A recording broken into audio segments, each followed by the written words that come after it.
If y'all just join me, finna just get into this. So I'm Strickland talking about whipping Izzy. They got me back.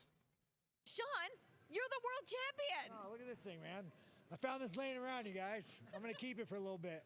I think you should. That fight against Israel, I mean, all three judges scored it 4-1. Is that how you envisioned it? Because when we spoke in the fighter meetings, it seemed like you had a different opinion on how especially the first 2 rounds would go.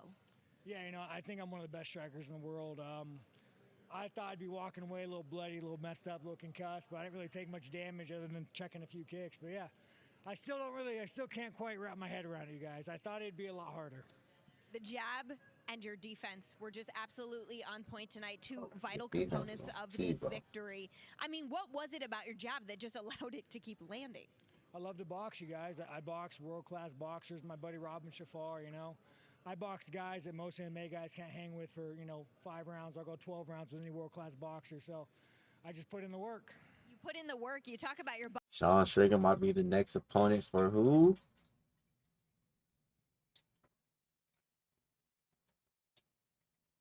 Jake Paul?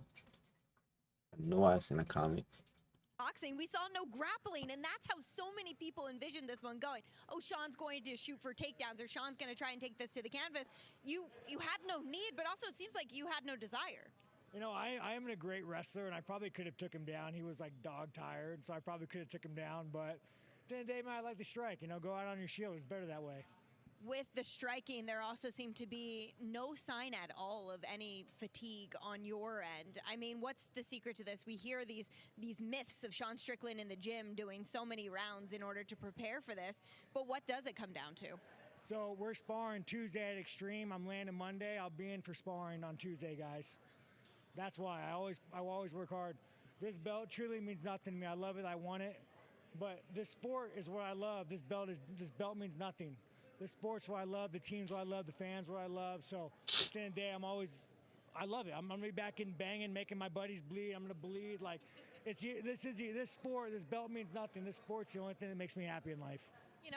It's really beautiful and introspective how you talk about that. This doesn't define you when it would define so many other athletes. However, I mean, look at Izzy. Izzy's a definition of a superstar. Like, he's a super athlete. I love this sport because it saved my life. Without this, I would have been in a cage somewhere. I would have been a piece of probably doing drugs. Like, this sport gave me a second chance to life. Not only the sport, but the fans, man. Like, this sport would not exist without you guys. So this means nothing to me. I'm just happy that I'm 32. I'm happy that I can keep doing what I love. And also serving as an example, whether you realize it or not, there are so many kids and people who are going to watch this from less fortunate backgrounds or struggling in the same way in which a young Sean struggled, and maybe see that if you just work hard, things will happen for you. Damn, bro, after coming off knocking out Pereira, when you lose to him. I see kids now, and it's sometimes like you walk by, it's like looking in the mirror. When I was younger, I hated myself. You'd wake up every day, look in the mirror. Even now, dude, as an adult, there's times I look in the mirror and I hate what's looking back at me just from, all the trauma as a kid. But this sport is like facts. A That's family. facts right Eric there. That's real Nixick, shit. Alex, Danny, like Brad Tavares, all the guys at Extreme, man. It's like a true brotherhood.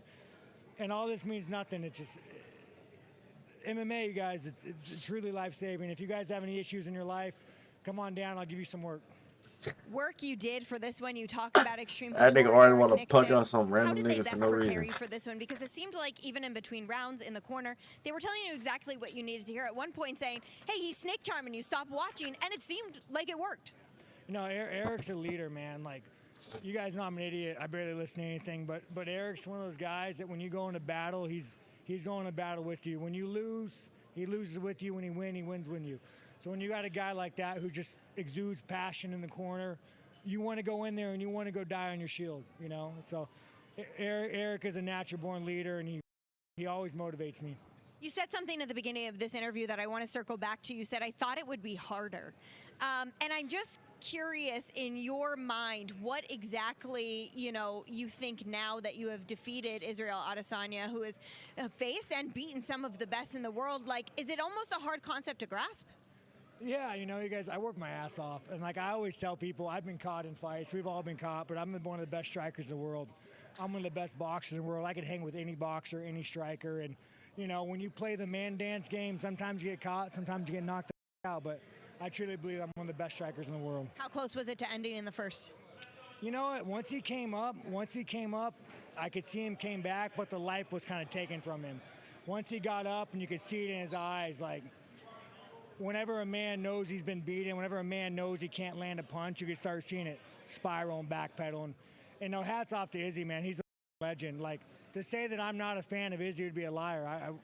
I've watched that guy just like you guys watch that guy. He's a savage. And, you know, part of me, like, I liked watching him bleed. I like watching the blood drip down his face, you know, especially like in the 4th round. Every time he hit him, blood would just spray from his face. I loved it.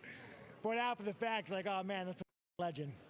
Absolutely true. You told us this week in the fighter meetings you cannot let the moment get too big for you. And I asked you, well, how do you prepare yourself for that? How do you work on not letting, 12 pounds of gold there, letting the moment beat the only champion, I'm telling you, that would ever have done this, a brand new champion putting his belt on the floor. It really doesn't matter to you. It means absolutely nothing. I'll win, I'll lose. You'll win, you'll lose, man. As long as you guys are happy in your own life, and you realize that in 5 years, when I'm an old man, 10 years, 15 years, I'm an old man, this means absolutely nothing. Just a quick on God, once you leave that, that, you do the rest of your media. How did you not let the moment get too big? Because I found it so interesting how you talked about it, but then you really lived it out there. It's got to fight, you know. There's fights wherever you hear guys say, hey, you're going to get a title fight if you win. You overthink that you do wrong, you know, and that was just let me go in beat there my and fight. cats real quick. It felt like I was just in the gym having a good time. A lot was made about your walkout. People felt like, by the look on your face and the way you were making your way to the octagon, that maybe you were nervous or you didn't want to be there. What was going through your mind?